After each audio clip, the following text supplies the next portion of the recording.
Spirit fam, welcome back to my channel. I'm so excited to be here with you today. Today we are going to focus on part 2 of the many faces of love.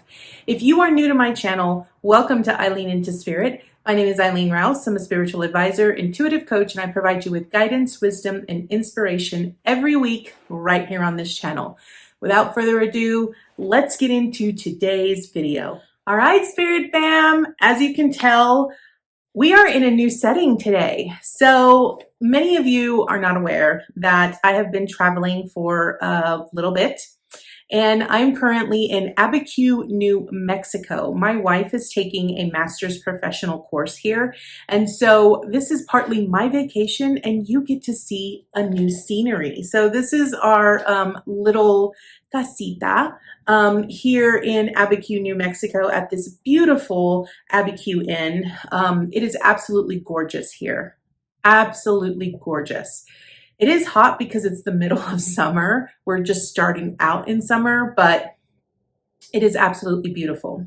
So let's go ahead and get into today's video. So remember, I have notes. I take lots of copious notes to sort of keep me on track because I tend to be like a squirrel and I veer off. So in part 1, we really discussed those individuals that are currently in relationships. And, you know, after doing that video, I really come to the realization that there are so many other small tidbits and topics that sort of go into relationships. Relationships is a very broad topic, and there are so many different kinds of relationships and different kinds of lessons or experiences that one will have when they're in a relationship. And so today what we're going to focus on is we're going to focus on individuals who have had relationships but are currently not in a relationship, right? So they're not in a relationship, but they've had previous relationships and they have lots of wounding, right? Okay, so this is where we begin. So individuals who have been in a relationship but are now on their own and they're having to deal with wounding, right? Wounding. One of the biggest things from my own perspective that I have really sort of realized is that a lot of times we don't give ourselves enough time to heal. Healing is so vital to having a very healthy relationship. And I want to point that out because if you really are trying to desire, now let's just give an example. Let's say that you were in a relationship and now you're sort of on like a 1-2 year stretch where you haven't had a relationship. And there might be some of you out there who only allowed yourself to go like maybe 2-3 months, 6 months, and then you jumped right into another relationship. What I find is that a lot of times any kind of wounding or any kind of triggering that occurs in a previous relationship, you bring that wounding, you bring all of that trauma with you into another relationship. So you don't give yourself enough time to heal. And one of the biggest things from a coaching perspective and from my own personal experience is that healing is really necessary in order for you to have successful relationships. Okay, so we're going to use this from an example of, you know, and when we discussed in part 1, we discussed how a lot of times we compromise ourselves. And when we compromise ourselves, it leaves room for truly not allowing us to speak our truth or to really ask for the things that we are desiring or the things that we are needing in a relationship or that we are expecting of another individual. And so I often find that when individuals are sort of out of a relationship, and it doesn't have to be a very long relationship, and it doesn't have to be a toxic relationship. It's just relationships in general, relationships, period. Now, I want to point out that this is not just about romantic relationships. This deals with family. This deals with coworkers. This deals with siblings. This deals with friendships. This is all kinds of relationships. Individuals that come into your life, remember we discussed in part 1 that they come into your life for a reason and they come into your life to teach you something. So when we are out of a relationship, And a lot of times we go through this period where we grieve that relationship. And then we're like, okay, I'm ready to move on. And so we end up desiring another relationship. And what happens is that when you start desiring, the energy that you are putting out is only the energy of the lack of something. Now, we're going to touch a little bit on the law of attraction and how the things that you are putting out energetically are the things that you are attracting, okay? And so I often find that a lot of times individuals that truly come from a place of desiring so badly to be in a relationship, they're coming from a place of wounding from previous relationships.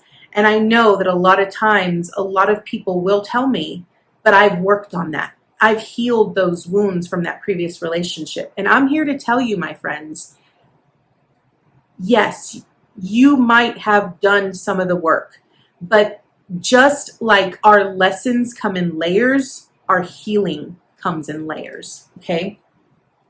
So my first question to you is, if you're in this particular situation, if you're in a situation where you've had relationships and now you're at the point where you're like, I'm truly desiring a relationship, I really want to ask you, do you know exactly what it is that you want in a relationship? And a lot of times when I ask individuals this, they don't know how to answer my question. Okay, I really want to point that out. And this is just any kind of relationship. This can be a romantic relationship. This can be, a friendship period. This can be a very healthy, balanced coworker and boss relationship. Do you know exactly what it is that you want? That's the first question you have to ask yourself.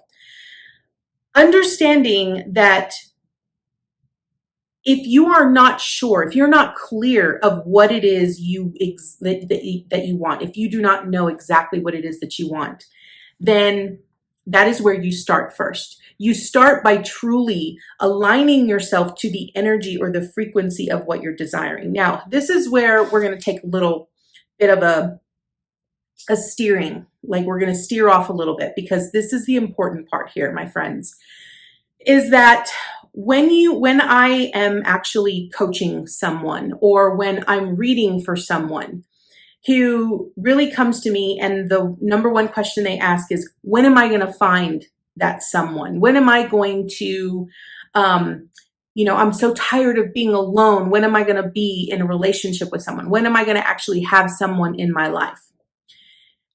And the important thing, and I want to tell you that nearly half of those individuals often get the message that they still need to work on themselves. They need to sort of work on themselves and heal themselves from old previous woundings or traumas that they've experienced. And the other half are really at a point where they're having to sort of elevate themselves to a higher standard of love, okay?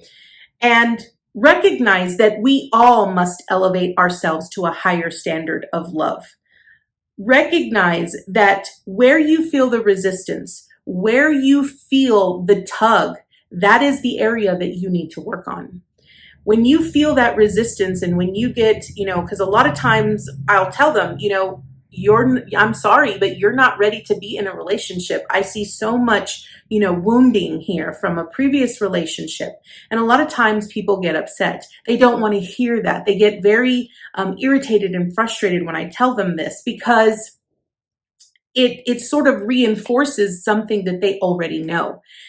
And from a psychic intuitive perspective, I want you to be aware and to know that if you go and you see someone who is a psychic, and you go to someone and ask them to do cards for you for a love reading, I want you to understand, first and foremost, they are not going to tell you something that you don't already know. And number two, your future is not set in stone. They will be able to pick up energies or specific bits and pieces of your future, but your future is not set in stone. It's not set in stone because your future depends on the choices and the decisions that you make in the present moment.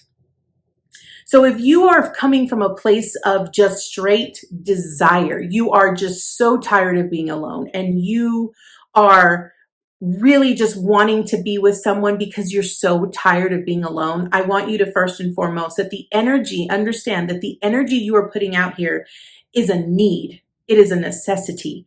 People feel that. People feel when you are needy, when you feel like you need them to fulfill something within inside of you. And that energy that you get out is the reason why people oftentimes end up attracting individuals who are toxic, who are abusive, and who sort of are at that level where they understand that you're needy, so they know that you're in that space of straight up neediness and desire, that they know you will take anything, right? Because you're coming from that place. So first and foremost, if you're in that space, if you're coming from that space of neediness and desire because you're not wanting to be alone, you need to really evaluate the energy that you are giving. What is it that you want exactly in a relationship? What does that relationship, that ideal relationship look like? What does it feel like? What does it consist of? What are the boundaries that you are desiring in that type of a relationship? This is not about compromising what it is you want or desire, and it's not about settling for something less than you deserve. This is about being very clear, very precise about what it is that you are desiring and what it is that you are wanting in a relationship. Okay?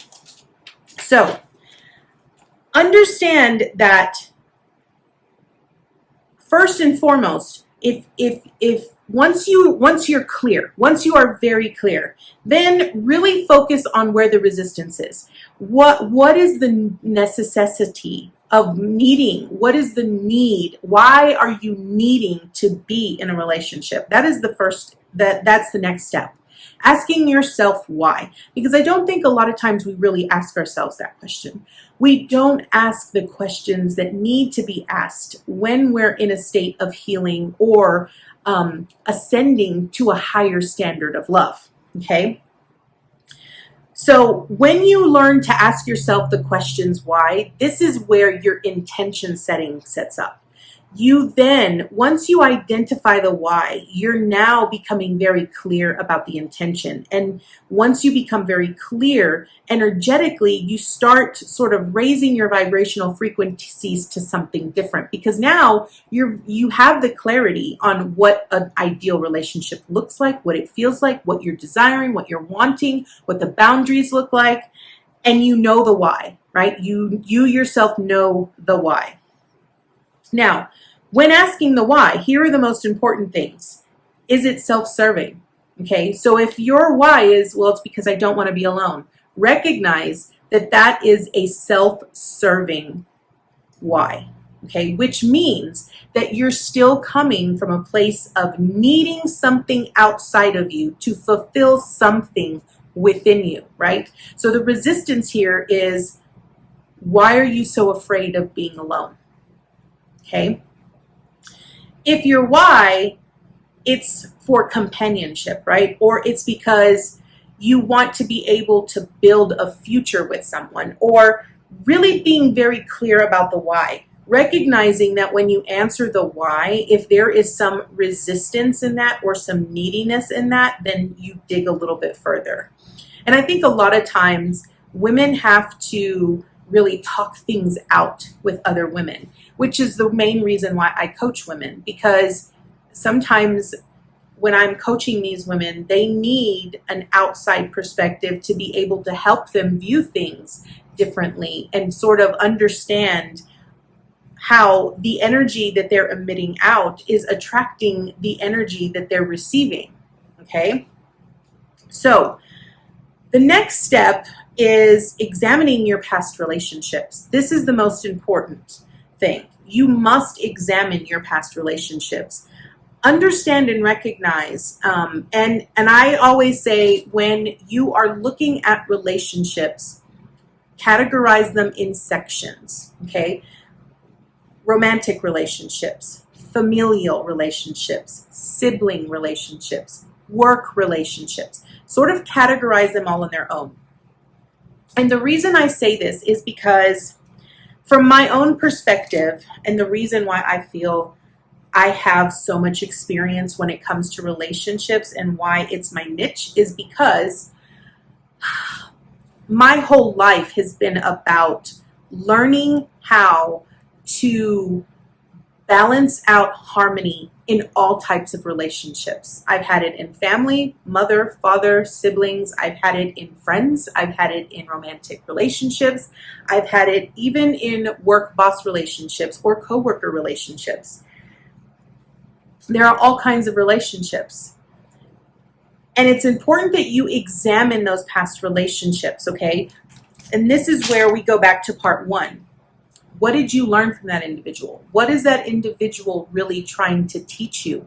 Were you really triggered by that individual? And if you were triggered by that individual, then really focus in on that triggering. What is it about that individual or whatever that individual did that sort of upset you or triggered you or created some sort of an imbalance in your emotions that caused pain, okay? The reason why this is important is because you need to come to the realization that there is truth behind the pain. And I think a lot of times we look at pain and we would rather stay in that painful state. We constantly stay in that place. But the thing here is that you must learn to be illuminated by love, okay? Now, in this perspective, you ask yourself the hard questions, right? Hard questions such as, am I ready to release guilt, fear, judgment, or limitations or beliefs that I currently have regarding this relationship or relationships in general, right? Am I ready to detach from what others think of me? Okay. Can I follow my own heart and my own voice and not listen to what others say or what they recommend, right? Do I love myself enough to care about how I feel in any given situation, right? Do I trust myself to make that decision? Those are the most important questions you have to ask yourself when you are out of a relationship and you're wanting to get back into a relationship.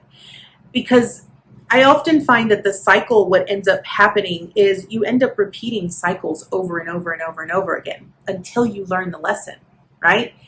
And if you are not really willing to really tune into yourself, if you're not willing to let go of any limiting beliefs that you have or any fear or any judgment or any guilt or shame, whatever it is that you're carrying with you, all that's going to happen is that when you get into another relationship and something happens in that relationship that you get triggered with those same kinds of feelings again, you are just going to compromise yourself all over again. So it's like a vicious cycle. It just keeps repeating over and over and over again.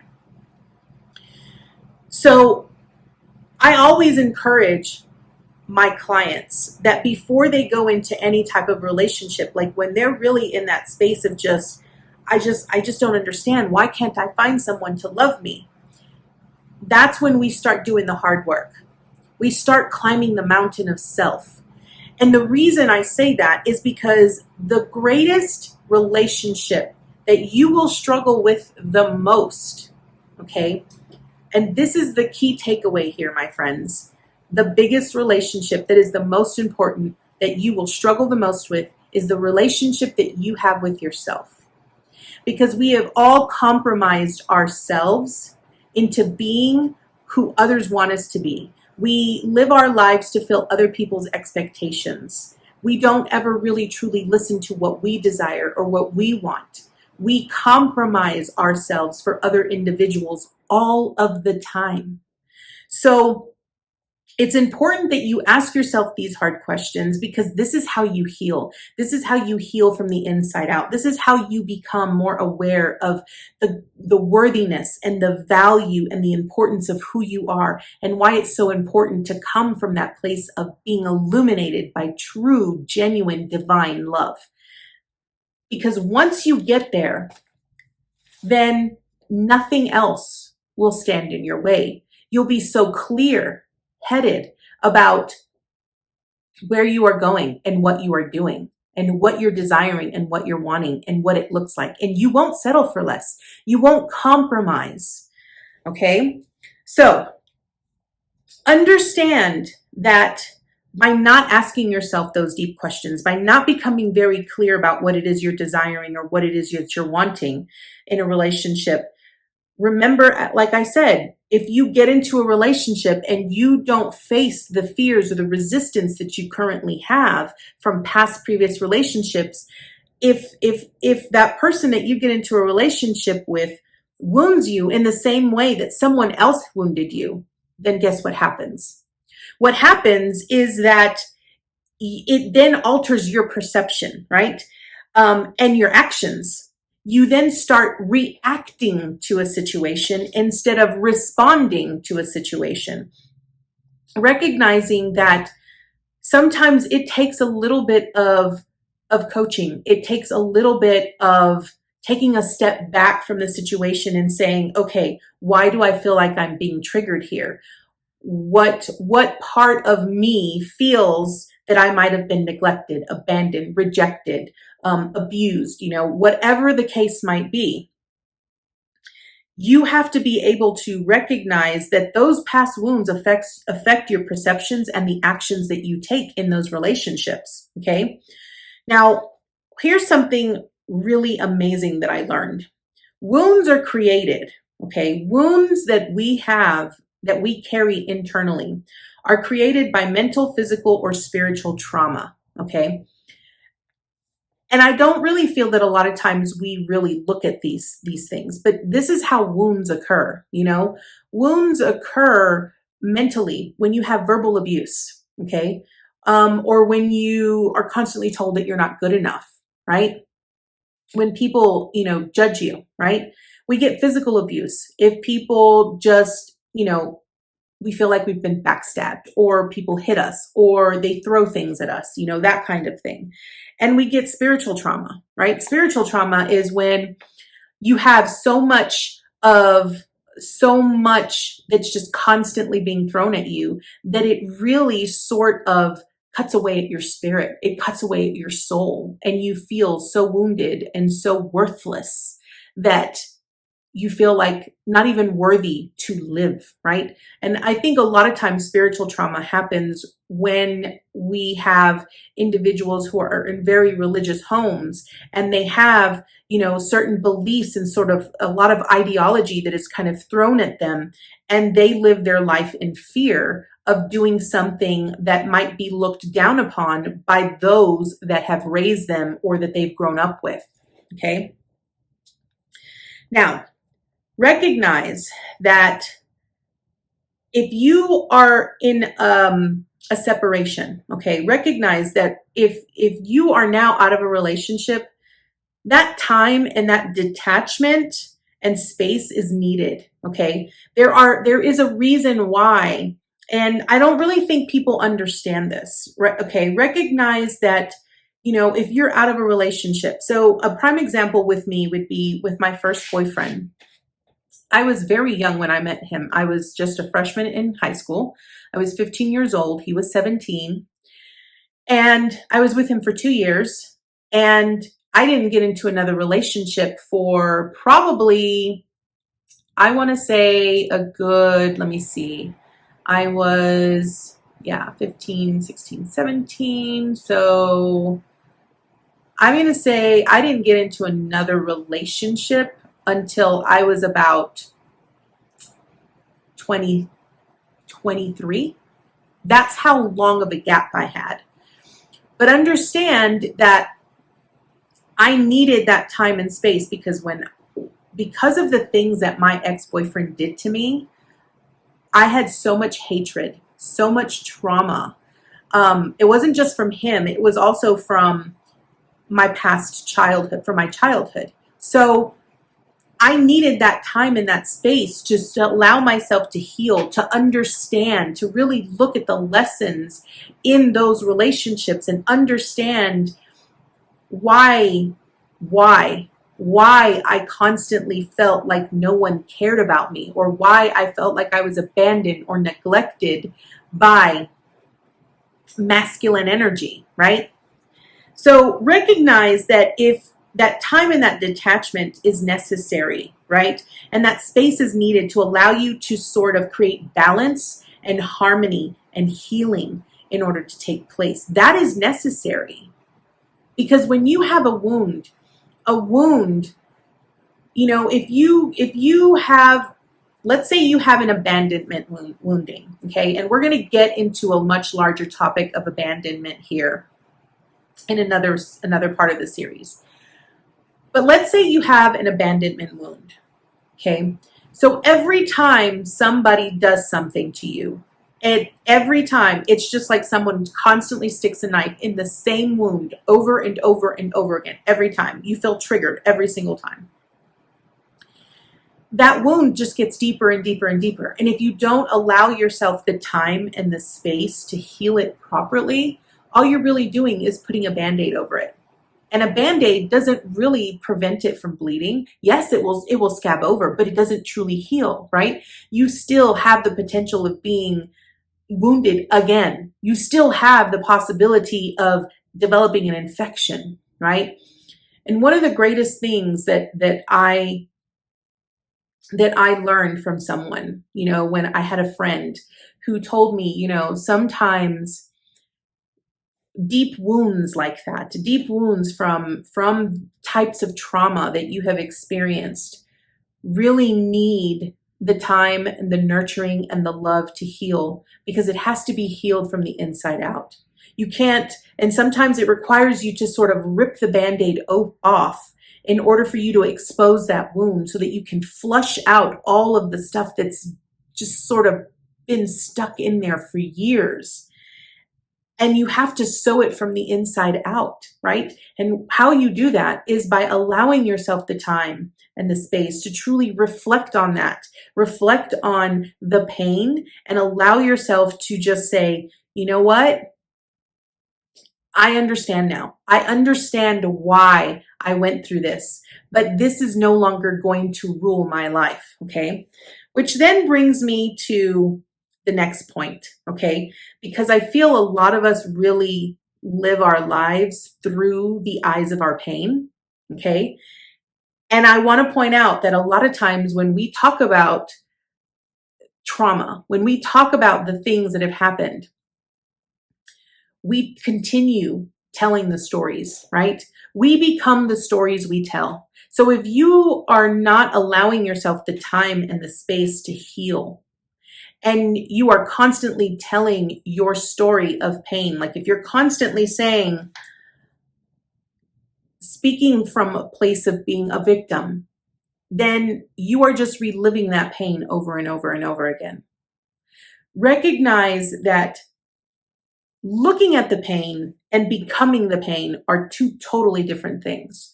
And in this perspective, when you are looking at the pain, you look at it from an objective perspective, which means that you do not become attached to that. And recognize that when people tell their stories over and over and over again, when they first tell a story of something that is painful or traumatic for them, they cry, right? But that's because they haven't healed yet, but they're doing the work that's necessary to heal. With me, I tell my story of, my ex-boyfriend and so forth and so on, and other stories that I haven't really shared with you all that will be coming. I don't cry when I tell those stories anymore. That's because I've healed that wound, right? We become the stories that we tell. So if you're wanting something different, if you're desiring a relationship, then what story do you keep telling yourself when it comes to relationships? Really, really think about that. What story do you keep telling yourself? Do you keep telling yourself that, oh, I just attract abusive men.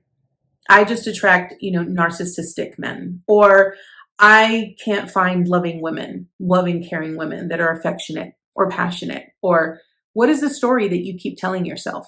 Because the more that you continue to tell that story, the more you continue to create that, to bring that into your awareness. Recognize that you are the author of your own story. You are the author of your own life. Okay? Really ask yourself, what is the story that you keep telling yourself? Especially when it comes to love and relationships. Okay? And I find this to be the most important piece. And this is probably where we're going to end it, and we will pick it up in part 3. This is the most important piece because I am going to give you an assignment here that I really feel that is going to be very helpful for many of you out there. And the important piece is that if you continue to tell your story, you will continue to relive your pain. So an example is going to be, I have struggled so much with all relationships, from family, siblings, coworkers, friends, romantic relationships. I always felt like I was always taken advantage of. I was always the type of person that would give exponentially to others. I would give of myself without even thinking twice because that's the type of person that I am. But, whenever I needed something or whenever I needed someone, no one was ever there, right? And I often felt like no one really cared about me. They just took from me all of the time. Everything was so out of balance. And I just kept saying, I'm so tired of people not giving a shit about me. I'm so tired of no one caring about me. Well, guess what? I just keep creating that same story over and over and over again. So that's the reason why the only type of relationships that come in are the ones that don't care about me. They just take from me because I didn't set a boundary. I keep telling myself that same story. I believe the story that I'm telling. So your assignment is going to be this, my friends. If you already know what your story is, now you're going to change your story, right? Because you are the author of your story. You're going to rewrite your story, right? You're going to rewrite your story and you're going to write it out as if you already have it, as if it's already yours. Because remember, energy is energy. And the energy that you give out is the energy that you receive. And if you're clear about the type of relationship that you are desiring and the relationship that you are wanting, and you are coming from a place of divine, genuine love, and you are doing the work and healing yourself, and you're asking yourself the hard questions, recognizing that there is some resistance or there might be some fear that you're afraid to really look at, then you're going to rewrite your story and you're going to rewrite it as if you already own it, as if you already have it. Because that is the story that you're going to start focusing on. Instead of constantly saying that you're terrible at relationships or that nobody loves you, you're going to start a new story today. Today, you're going to rewrite this story. And you're going to tell yourself how amazing and how lovable you are, and how much people adore you and want to be with you because of your pure, genuine heart. And that people give to you equally, that there is an equal balance and harmony between you and others. That is going to be your objective for today. I thank you all so much for joining me. I cannot wait to talk to you next time in the part 3. And in part 3, we will continue on this subject of, recognizing the energy when it comes to relationships. And we will go into abandonment, and we will go into, feeling rejected. And we will go over divine feminine energy and divine masculine energy and the wounding and how it all coincides and how you can start building a relationship with yourself. Because no matter what, like, all of this information that I'm giving you here is going to help you. But we are going to start the process of helping you become so dynamic when it comes to relationships. And we're going to start by the relationship you have with yourself. Thank you all so much for joining me. I look forward to seeing you next time with your new message. Namaste, guys.